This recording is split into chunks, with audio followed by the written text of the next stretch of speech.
કેન્દ્રીય ગૃહ અને સહકાર મંત્રી અમિત શાહ આજે મહેસાણાના વિજાપુર તાલુકાના પિલવાઈ ગામ ખાતે ગોવર્ધનનાથજી મંદિરમાં મૂર્તિ સ્થાપન કાર્યક્રમમાં પહોંચ્યા।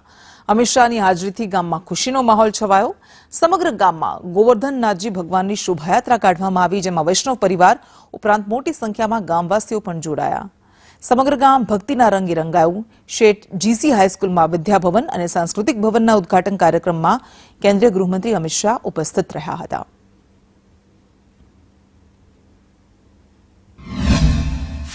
मंदिर अमरु हमणा नवुं उद्घाटन कर्युं छे श्री अमितभाई शाह अपना गृहमंत्रीना लेखे। बहुत सरस लाग्युं, एमना हाथे एकदम सरस रीतना उद्घाटन थयुं। भाव विभोर थई गया बधा। जय भाई आव्या, एकदम सरस शोभायात्रा निकળી ભગવાનની। અમે અહીંયા બોમ્બે થી આવ્યા છીએ, ખાસ મંદિરના ઉદ્ઘાટન માટે અમે અહીંયા આવ્યા છીએ અને અમારો પરિવાર આખો બધો સાથે છે।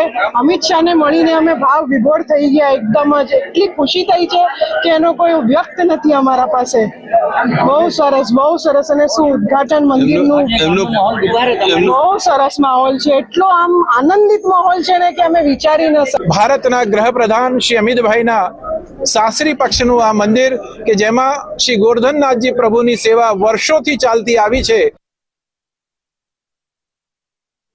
125 વર્ષ જૂનું મંદિર છે, એને રિનોવેશન કરીને અમે ઠાકોરજીને અહીંયા પધરામણી કરી અને અમિત કુમારને અહીંયા બોલાવ્યા હતા અને અહીંયા પધાર્યા હતા। અમારા ગુરુશ્રી બી અહીંયા પધાર્યા છે, વાઘેશ બાવા। કેવું લાગ્યું અમિતભાઈ શાહ આવે આજે ગામના ખૂબ આનંદ છે આજે। હા, પહેલા જ ખાતમુહૂર્ત એમને કર્યું હતું, જ્યારે મંદિર નવું બનાવવાનું હતું ત્યારે અમિત કુમારે જ ખાતમુહૂર્ત કર્યું હતું અને અત્યારે મુહૂર્ત કરવા બી એમને જ બોલાવ્યા હતા।